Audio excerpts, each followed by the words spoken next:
Hi everyone, welcome to our channel. आज के इस वीडियो से हम स्टार्ट कर रहे हैं एक नई वीडियो सीरीज और सीरीज है मास्टर कैडर साइंस के लिए।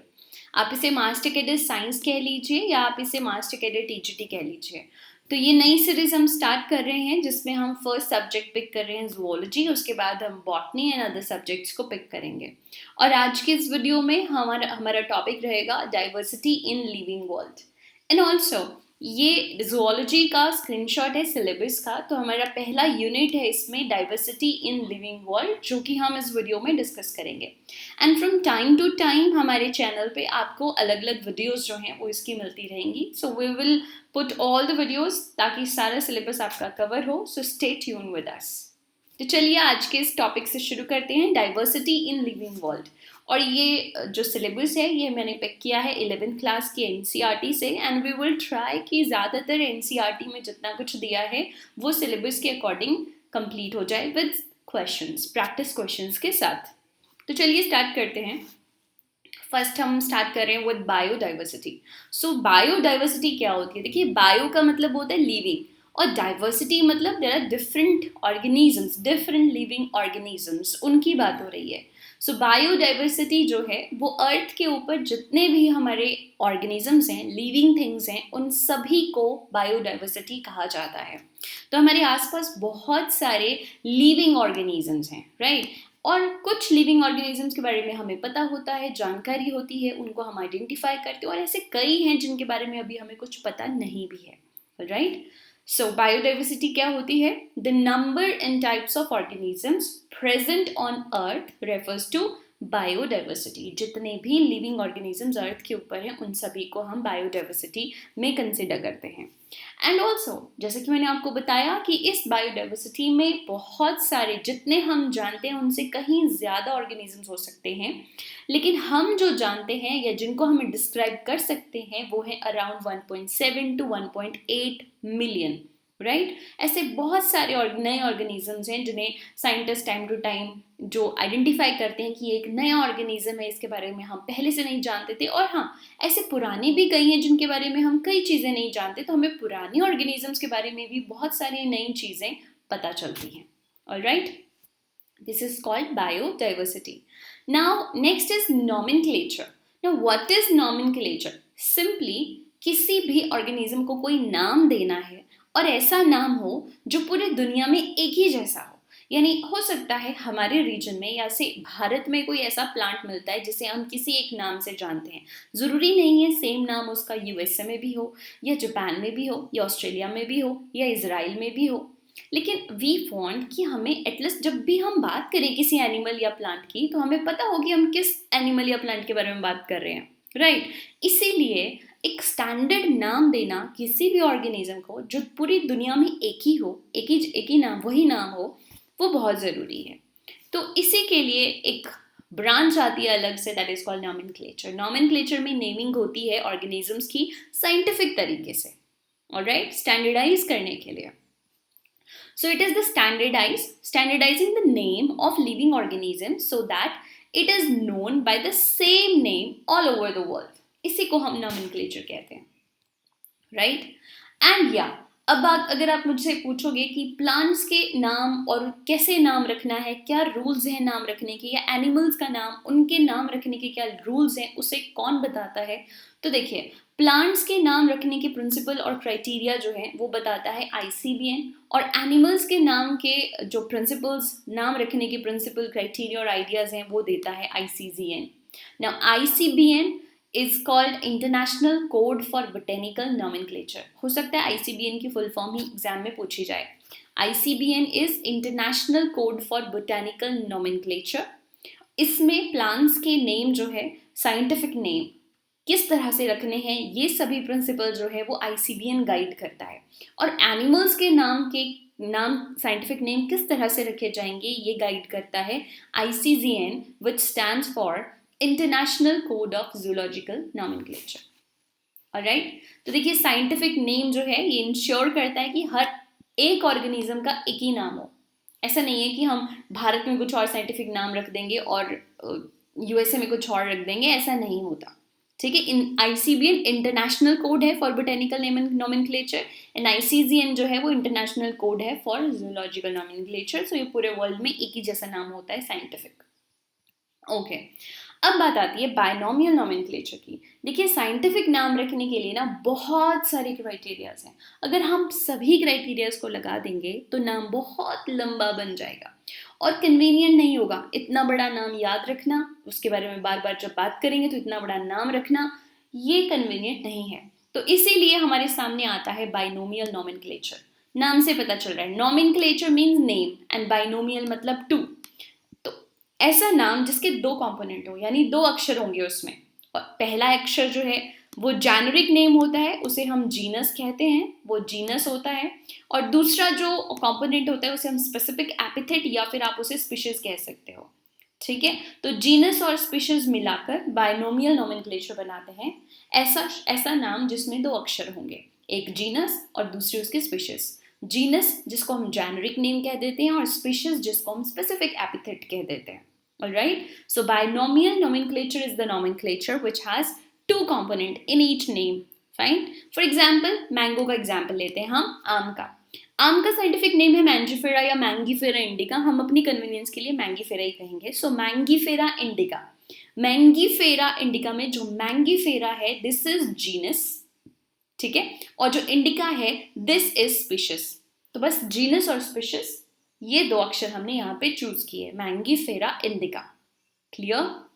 और हाँ, नाउ अब क्वेश्चन आता है कि ये बाइनोमियल नोमेनक्लेचर कौन से साइंटिस्ट ने दिया है? तो this was the idea of Carolus Linnaeus. Linnaeus एक बहुत बहुत फेमस साइंटिस्ट थे। तो देखिए कैरोलस लिनियस जो है इन्होंने बाइनोमियल नोमेनक्लेचर दिया है, ये आइडिया जो है वो इनका था। क्लियर? ओके, आगे चलते हैं। अब देखिए यूनिवर्सल नोमेनक्लेचर के कुछ यूनिवर्सल रूल्स हैं लिखने के, किस तरह से उस नाम को लिखा जाएगा। बोलने में तो मैं कह दूंगी मैंगीफेरा इंडिका, बोलने में तो कोई फर्क नहीं हो रहा, लेकिन जब उसको लिखना है तो कुछ लिखने के भी रूल्स हैं और वो बहुत बेसिक हैं और बड़े इंपॉर्टेंट भी हैं। तो देखिए जब भी कोई नाम लिया जाता है ना, हमेशा नाम जो है नोमेनक्लेचर में लैटिन भाषा का ही होता है, लैटिन भाषा से लिया होता है और इसे इटैलिक लिखा जाता है। फॉन्ट जो है उसका इटैलिक होना चाहिए। ठीक है, जब प्रिंट कर रहे हैं तब तो इटैलिक बड़े अच्छे से दिख जाता है, लेकिन जब हम हैंड रिटन, जब हम अपने हाथों से लिख रहे हैं तो क्या करें? हो सकता है मेरी राइटिंग ही इटैलिक हो, मैं थोड़ा टेढ़ा लिखती हूँ, तो फिर जब मैं उसका नाम लिखूंगी तो वो डिस्टिंग्विश नहीं हो पाएगा। तो देखिए जब भी हैंड रिटन कोई भी चीज़ अपने हाथ से लिख रहे हो, वहां पे आपको साइंटिफिक नेम लिखना है तो उसे हमेशा अंडरलाइन करना होता है। So when handwritten, the names are specially separately underlined. और जब प्रिंट करना है तो वो इटैलिक होने चाहिए। ऑलराइट, और लास्ट जो दो अक्षर होते हैं जिसको हम जीनस और स्पीशीज कहते हैं, तो देखिए जो जीनस होता है उसका जो पहला लेटर होता है वो हमेशा कैपिटल होगा, जैसे मैंगीफेरा का यहाँ पे M कैपिटल है, और इंडिका जो स्पीशीज होगी उसका जो पहला लेटर होता है वो स्मॉल होता है। तो इसी तरह से इटैलिक में इसका पहला लेटर कैपिटल और इसका पहला लेटर स्पीशीज का स्मॉल, इसी तरह से इसे लिखा जाता है। ऑलराइट, सो क्या है यूनिवर्सल रूल ऑफ नोमेनक्लेचर? पहला लैटिन भाषा से लिया होगा, इटैलिक में लिखा जाएगा, हैंड रिटन में अंडरलाइन होगा, और जीनस का जो पहला लेटर होता है वो कैपिटल होता है और जो स्पीशीज होती है उसका जो पहला लेटर होता है वो स्मॉल होता है, और ये दोनों ही इटैलिक में लिखे जाते हैं। I hope you get it. Right, अभी तक हमने क्या पढ़ा? हमने देखा बायोडाइवर्सिटी क्या होती है, हमने देखा नोमेनक्लेचर क्या था, ठीक है, हमने ICBN की बात की, right, international code for botanical nomenclature, ICBN, and then हमने बात की ICGN, ठीक है, zoological nomenclature, international code for zoological nomenclature, और फिर उसके बाद जो है हमने ये नोमेनक्लेचर के रूल्स देखे। अब हम बात करेंगे कि किस तरह से क्लासिफाई होते हैं ऑर्गेनिज्म। क्लासिफिकेशन क्या होती है? अब देखिए कोई दो ऑर्गेनिज्म है, उनमें अगर कुछ सिमिलैरिटी है, ऐसे बहुत सारे, दो क्या ऐसे मिलियन बिलियन ऑर्गेनिजम्स है हमारे आसपास, तो देखिए उन इतने सारे ऑर्गेनिज्म को क्लासिफाई करना कोई आसान टास्क तो नहीं होगा। अब उनको क्लासिफाई करना है तो कैसे करेंगे? जो सिमिलर दिखते हैं, और वो भी अंदर अंदर से उनकी बॉडी नहीं, बाहर से उनकी जो संरचना है, जो उनकी मोर्फोलॉजी है बाहर से, वो बाहर से देखने में जो सिमिलर लगेंगे पहले उनको एक तरफ रखेंगे, ठीक है। तो पहले बड़ी कैटेगरी आती हैं, फिर जो हम और एक जैसे देखते हैं उनको थोड़ा और बारीकी से देखकर फिर हम उनकी फिर ग्रुप बनाएंगे, फिर और बारीकी से देखेंगे, फिर हम उनको ग्रुप बनाए, फिर और बारीकी से देखेंगे। इस तरह से कैटेगरीज बनती जाती हैं। और इन्हीं डिफरेंट डिफरेंट कैटेगरीज में जब हम ऑर्गेनिजम्स को रखते हैं, इसी को हम क्लासिफिकेशन कह देते हैं। कोई बड़ी कैटेगरी होती है जिसमें हमने पहले सीधे सीधे मोटा मोटा छांट दिया, फिर उसके बाद हमने फिर और बारीकी से देखा, फिर और बारीकी से देखा, तो हमने कुछ कुछ सिमिलैरिटीज के बेसिस पे उनको अलग अलग कैटेगरीज में रख दिया। और इन्हीं कैटेगरीज में रखने के लिए, ऑर्गेनिज्म को इन्हीं डिफरेंट डिफरेंट कैटेगरीज में कैटेगराइज करने के को ही हम क्या कहते हैं, क्लासिफिकेशन कहते हैं।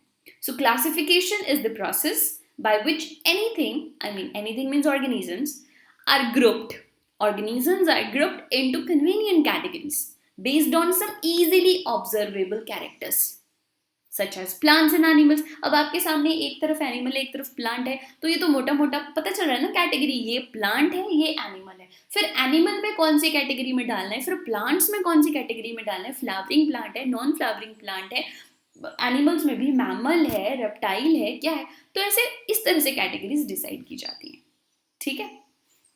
Scientific term for these categories is taxa. इन्हीं कैटेगरीज को हम साइंटिफिकली क्या कहते हैं, हम इन्हें टैक्सा कहते हैं। सॉरी, क्या कहते हैं हम इन्हें हम टैक्सा कहते हैं। ऑलराइट। सो प्लांट्स जो हैं वो ऐसे ही बहुत सारे ऐसे प्लांट्स जो है एक तरह का टैक्सा है, एनिमल एक तरह का टैक्सा है, मैमल्स एक तरह का टैक्सा है। एक कैटेगरी हो गई ना, मैमल एक, पहले तो प्लांट और एनिमल में डाल दिया, वो एक कैटेगरी होगी। एनिमल के अंदर फ्लावरिंग प्लांट एक कैटेगरी हो गई, मैमल्स एक कैटेगरी हो गई, रेप्टाइल्स एक कैटेगरी हो गई। इस तरह से इन सभी कैटेगरीज को टैक्सास बोलते हैं। ठीक है। और based on characteristics all living organisms can be classified into different taxa. अलग अलग टैक्सा में अलग अलग ऑर्गेनिज्म को हम डाल सकते हैं, और इसी को कहते हैं इसी प्रोसेस को कहते हैं हम टैक्सोनॉमी। क्लासिफिकेशन की इसी प्रोसेस को कहते हैं टैक्सोनॉमी। क्लासिफिकेशन हो गया छांटना, उनको अलग अलग कैटेगरी में डालना। ठीक है। और इसी प्रोसेस को, ये जो प्रोसेस होती है कि कौन सी कैटेगरी में डालना है, कैसे डालना है, इसको हम टैक्सोनॉमी कहते हैं। Fine, okay. आई होप बड़ा सिंपल सा है और आपको समझ भी आ रहा होगा। आपके कोई भी डाउट है तो आप कमेंट सेक्शन में लिख सकते हो, आई डेफिनेटली रिवर्ट। ओके, चलिए टेक्सोनोमिक कैटेगरीज की बात करते हैं। कौन कौन सी कैटेगरीज है, मेजॉरिटी कौन कौन सी कैटेगरीज है टेक्सोनोमी की। तो देखिए, जब हम क्लासिफिकेशन करते हैं तो टेक्सोनोमी की जो कैटेगरीज आती है ना, each category refer to a unit of classification. हर एक कैटेगरी एक यूनिट है क्लासिफिकेशन की, and it represents a rank. और कॉमनली टैक्सन और टैक्सा, टैक्सन होता है सिंगुलर और टैक्सा हो जाता है प्लूरल। बहुत सारी कैटेगरीज टैक्सा, एक category taxon. Okay, so all known organisms have led to development of common categories. तो कॉमन कैटेगरीज कौन कौन सी हैं? कॉमन कैटेगरीज हैं जैसे कि किंगडम, कौन से किंगडम में आएगा? प्लांट किंगडम में, एनिमल किंगडम में। ठीक है। फिर फाइलम या डिविजन आता है, फिर क्लास आती है, फिर ऑर्डर आता है, फिर फैमिली आती है, फिर जीनस आता है और फिर स्पीशीज आती है। ठीक है। क्या है? Kingdom, phylum, class, order, family, genus, species, और ये 7 मेन कैटेगरीज हो गई। आप इसको कैसे याद रख सकते हो? आप इसको ऐसे याद रख सकते हो, King Philip calls out for good soup. King Philip calls out for good soup. King, K for kingdom, Philip से phylum, call से class, out से order, for से family, good से genus और soup से species। ठीक है। मतलब याद रखना है आपने सिर्फ, King Philip calls out for good soup. Kingdom, phylum, class, order, family, genus, species, ये 7 कैटेगरीज हैं। ऑलराइट, ये 7 कैटेगरीज हैं, कॉमन कैटेगरीज, जिसमें जिससे हम क्लासिफिकेशन करते हैं डिफरेंट ऑर्गेनिजम्स की। तो एक एक करके इसको थोड़ा सा डिस्कस कर लेते हैं कि किस तरह की कैटेगरीज हैं ये, किस बेसिस पे हम इनको अलग अलग करते हैं, यानी किंगडम क्या होता है, फाइलम क्या होता है, जीनस क्या होता है, स्पीशीज क्या होती है, ये हम बात करते हैं। तो ये कॉमन कैटेगरीज में सबसे पहले हम बात करते हैं, उल्टा चलते हैं, स्पीशीज से बात करते हैं। स्पीशीज क्या होती है? ऑर्गेनिज्म जो बहुत बहुत बहुत ज़्यादा सिमिलर होते हैं, आप एक ही जैसे होते हैं, वो आपस में एक जैसे रहते हैं, उनका हैबिटेट सेम होता है और वो इंटरब्रीड कर सकते हैं, यानी दे कैन प्रोड्यूस ऑफस्प्रिंग, इंटरब्रीड करते हैं, बहुत ही क्लोजली रिलेटेड जो होते हैं उन्हें हम स्पीशीज कहते हैं। जैसे कि पेंथेरा लियो, लियो में जो लायन है, लियो ये स्पीशीज है। लायन लायन आपस में इंटरब्रीड कर सकते हैं।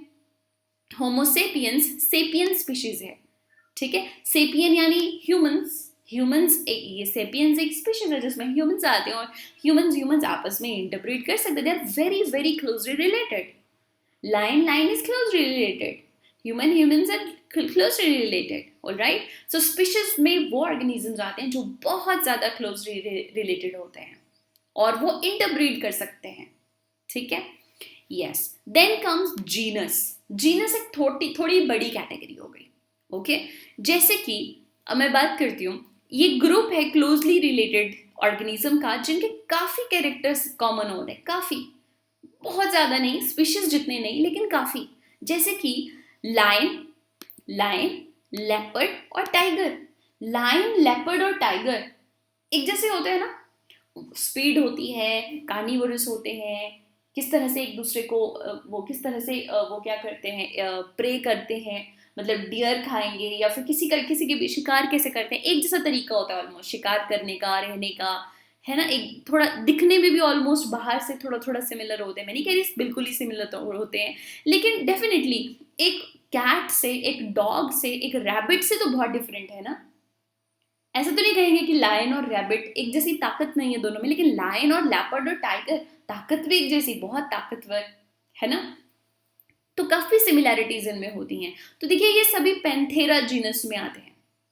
इनकी स्पीशीज अलग अलग है, एक की लियो है क्योंकि वो लायन है, एक की पार्डस है क्योंकि वो लेपर्ड है, एक की टाइग्रिस है क्योंकि वो टाइगर है। इनकी स्पीशीज अलग होंगी क्योंकि लायन लायन के साथ इंटरब्रीड करेगा, लेपर्ड लेपर्ड के साथ इंटरब्रीड करेगा, टाइगर टाइगर के साथ, लेकिन जीनस सबका सेम है और जीनस है पेंथेरा, ठीक है।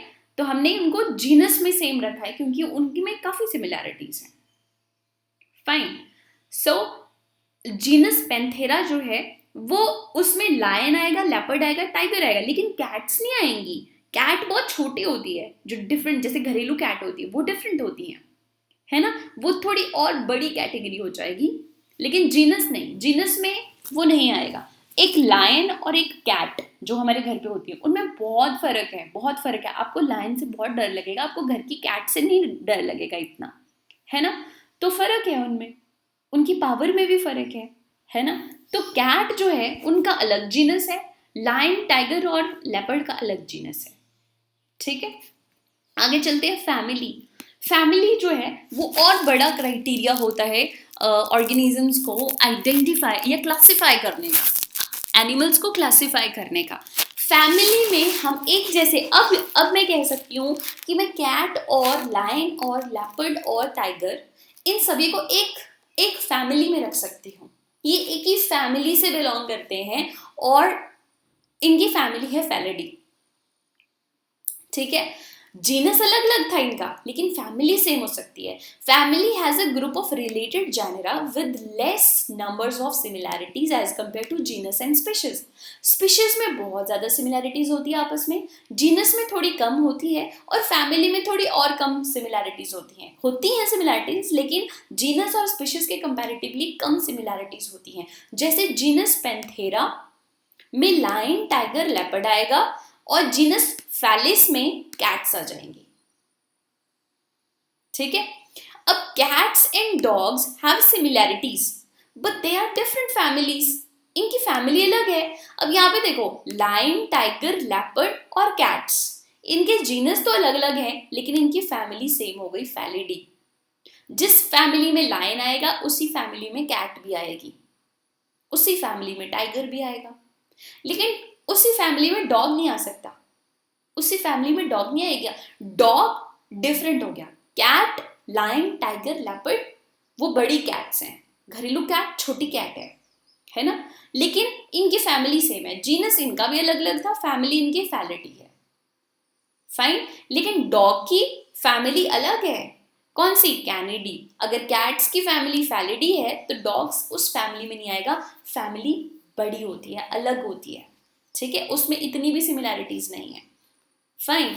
तो फैमिली जो होती है उसमें थोड़ी कम सिमिलैरिटीज होती हैं जीनस और स्पीशीज से, लेकिन फिर भी सिमिलैरिटीज काफी रहती हैं। आगे बात करेंगे ऑर्डर। ऑर्डर और बड़ी कैटेगरी हो गई, जैसे हम होते ना ऊपर से लेके थोड़ा छांट दिया, थोड़े से कैरेक्टर्स मिले चलो ऑर्डर में डाल दिया, तो ऐसे कुछ कैरेक्टर्स जो हैं, जैसे कि family have sharing set of similar nature but less than family, ठीक है। यहाँ पे क्या होता है, ऑर्डर में फैमिली के अंदर जो थे, जैसे मान लो कैट थी, लायन थे, टाइगर थे, वो आपस में बहुत मिलते जुलते थे काफ़ी चीज़ों में, उनके शरीर की बनावट, जिस तरह से वो छलांग लगाते हैं, उनके ये चीज़ें काफ़ी कॉमन थी, है ना। लेकिन डॉग उनसे बिल्कुल डिफरेंट था, इसलिए उनकी सेम फैमिली नहीं थी। लेकिन ऑर्डर में कैट और डॉग दोनों एक ही ऑर्डर में आएंगे, क्यों, क्योंकि वो कार्निवोरस हैं, ठीक है। तो कार्निवोरा जो है वो एक ऑर्डर है।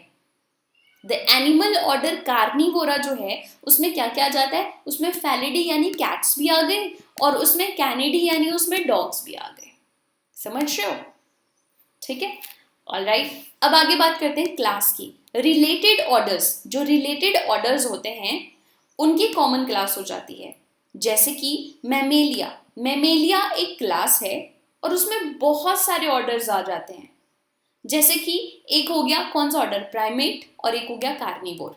कार्निवोर एक ऑर्डर था जिसमें कौन कौन आ रहे थे, कैट डॉग्स आ रहे थे, टाइगर भी आ रहा था। लेकिन प्राइमेट भी एक ऑर्डर है, इसी तरह का ऑर्डर है प्राइमेट, जिसमें मंकी, गोरिल्ला, गिबन ये सब आते हैं। लेकिन क्लास जो है वो उससे भी बड़ी होती है, एक क्लास में बहुत सारे ऑर्डर्स आ जाते हैं। तो एक क्लास में प्राइमेट भी आ रहे हैं, कार्निवोर भी आ रहे हैं। प्राइमेट जैसे कि मंकी, गोरिल्ला, गिबन, और कार्निवोर जैसे कि टाइगर, कैट, डॉग, ये सभी जो हैं वो मैमेलिया में आ रहे हैं, क्योंकि they all are mammals, they can produce young ones. जो यंग वन, जो बच्चों को पैदा करते हैं, अंडे नहीं देते, बच्चों को पैदा करते हैं, वो सब मैमल्स हैं, और वो मैमेलिया क्लास में आएंगे। तो क्लास को हमने देखो रिप्रोडक्शन के बेसिस पे देख लिया कि मंकी भी बच्चे पैदा करता है, गोरिल्ला भी, गिबन भी, टाइगर भी, कैट भी और डॉग भी, ये अंडे नहीं देते, ये बच्चे पैदा करते हैं, तो ये मैमल्स हैं, चलो इनको एक क्लास में रख दिया। लेकिन ऑर्डर इनका अलग अलग था सबका, ठीक है। अब आती है बात फाइलम और डिविजन की। फाइलम और division, the classes of organism that have same body plan, जिनका body plan structure almost similar हो, उनको हम एक ही फाइलम में डाल देते हैं। फाइलम बोलो या डिवीजन बोलो, एक ही बात है। जैसे कॉर्डेटा फाइलम, कॉर्डेटा डिवीजन है या फाइलम है, जिसमें जो रीढ़ की हड्डी होती है ना, वैसे रीढ़ की हड्डी जब बनावट में आती है ना उसको नोटोकॉर्ड बोलते हैं। ऐसे जितने भी एनिमल्स में, जितने भी ऑर्गेनिजम्स में नोटोकॉर्ड है ना, वो कॉर्डेटा फाइलम में आ जाएगा। बाकी फिर वो कुछ भी करता हो, वो मैमल हो, वो मैमल ना हो, वो कार्निवोर हो, वो वेजिटेरियन हो, वो कुछ भी हो, लेकिन उसके पास रीढ़ की हड्डी है, इसलिए वो कॉर्डेटा फाइलम में है। समझ रहे हो हमने कौन सा कैरेक्टर सिमिलर उठाया है फाइलम में। इस तरह से फाइलम होता है। और लास्ट आता है इसमें किंगडम। क्या आता है इसमें, किंगडम। किंगडम जैसे कि मेरे सामने प्लांट है, एक तरफ एनिमल है, तो अब मैं बोलूंगी ये प्लांट का किंगडम है और ये एनिमल के किंगडम है। हमने मोटा मोटा उनके बिल्कुल ही डिफरेंशिएट है उनकी बॉडी, तो हमने इस तरह से उनको अलग अलग किंगडम में डाल दिया। So all animal belong to various phyla assigned the highest category kingdom. सारे एनिमल जो है वो एनिमल किंगडम में आते हैं, सारे प्लांट्स जो है वो प्लांट किंगडम में आते हैं।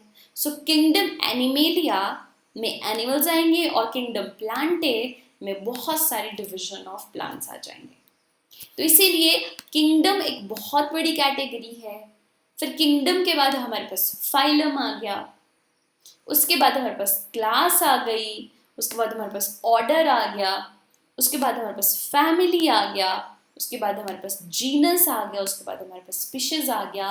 तो ये 7 कैटेगरीज थी हमारे पास, 7 कॉमन कैटेगरीज, जिनके बेसिस पे हमने ऑर्गेनिजम्स को क्या किया है, डिफरेंशिएट किया है, क्लासिफाई किया है हमने उनको उनके कैरेक्टर्स के बेसिस पे। कैसे हमने डाला किसी को किंगडम में, किंगडम प्लांट और किंगडम एनिमल में, उनके कैरेक्टर्स को देख के, ठीक है, ऑल राइट। चलिए, आई होप आपको अभी तक समझ आ चुका होगा। आगे देखते हैं कुछ टेक्सोनोमिक कैटेगरीज, जैसे मैन। ह्यूमन एक कॉमन नेम है, मैन एक कॉमन नेम है। बायोलॉजिकल नेम जो है होमो सेपियंस है। जीनस होमो है। फैमिली होमोनिडी है। ऑर्डर प्राइमेटा है। क्लास मेमेलिया है। और फाइलम कॉर्डेटा है। ऐसे ही हाउस फ्लाई जो होती है, जो मक्खी है घर में, उसको मस्का डोमेस्टिका बोलते हैं। मस्का जो है वो जीनस है।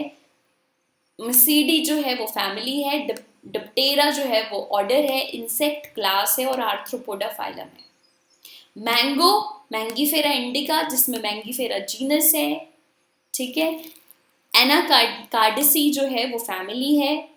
एंड सेपिनडेल जो है वो ऑर्डर है।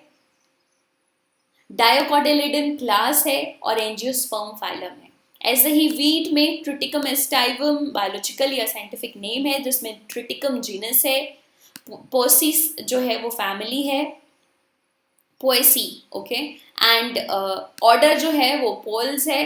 क्लास जो है वो मोनोकोटिलिडन है। और फाइलम जो है वो एंजियोस्पर्म है। तो इस तरह से साइंटिफिक नेम जो है वो डिसाइड किए जाते हैं। अब कुछ क्वेश्चंस हैं आगे, इसके आंसर्स आपको यहाँ पे दिख रहे हैं, बट दैट्स ओके। आपको एक आइडिया लगेगा कि किस तरह के क्वेश्चंस यहाँ से पूछे जा सकते हैं। क्वेश्चन फर्स्ट लेते हैं, देखिए, scientific names are drawn from. Scientific name कौन सी भाषा से लिए जाते हैं? लैटिन भाषा से लिए जाते हैं। Alright. Then binomial nomenclature was given by, हमने देखा था कि बाइनोमियल नोमेनक्लेचर जिसमें एक नाम के each scientific name has two components, और ये कंपोनेंट्स थे एक जेनरिक नेम जिसमें जीनस आता है और दूसरा स्पेसिफिक एपिथेट जिसमें स्पीशीज आती है। दो ही कंपोनेंट होते हैं। तो ये लेनियस ने दिया था। Systematics is the study of. Systematics किसकी स्टडी होती है? Diversity amongst group.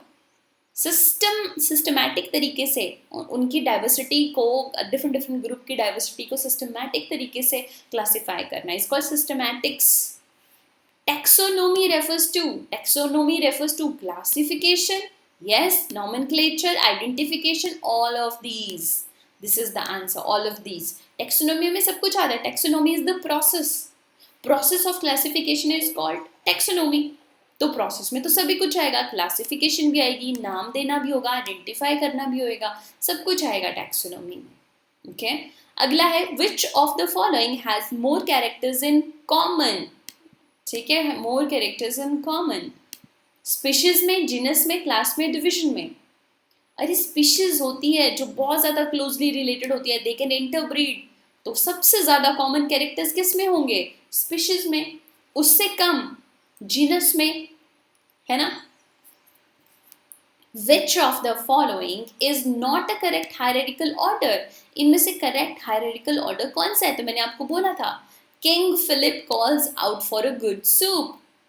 किंगडम, है ना, फिर फाइलम, फिर क्लास, फिर ऑर्डर, फिर फैमिली, फिर जीनस, फिर स्पीशीज।